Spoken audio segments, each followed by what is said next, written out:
Sinagot ni Franco si Sandra na alam nga daw nito na hindi, sabay alis na sana ito at may kakausapin nga daw. Pero biglang sambit ni Sandra na ang akala daw ba nito ay okay na sila, kaya inimbitahan niya ito. Saad pa ni Sandra na bakit daw siya pumunta doon, para daw ba ipakita sa lahat na miserable ito. Giit naman ni Franco na sana nga daw ay ganun lang kadali yon. Pag wala na, tapos na, okay na.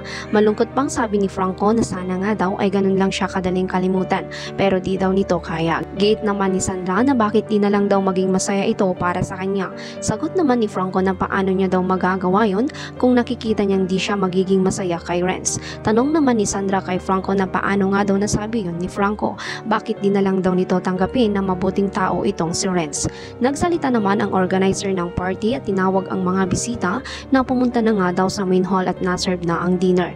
Nang makaalis ang lahat ay agad namang nagpunta si Renz sa room kung saan nga nagpapahinga itong si Lily. Pagkatapos ng ilang minuto ay makikitang nakahiga na si Lily sa may hagdanan ng hotel at duguan. Nang bumalik si Franco upang kausapin si Lily ay nadatnan niya si Renz na hawak-hawak ang ulo ni Lily na duguan, samantalang itong si Renz ay kunwaring nagtatawag ng tulong. Nagsilapitan ang mga tao at nang makalapit si Matt kay Renz ay tila naguguluhan si Renz na sinabi kay Matt na wala nga daw itong kasalanan. Agad na dinala si Lily sa ospital, ngunit malungkot na balita ang dala ng doktor at sinabi nga kay Matt na patay na nga daw ang ina nito.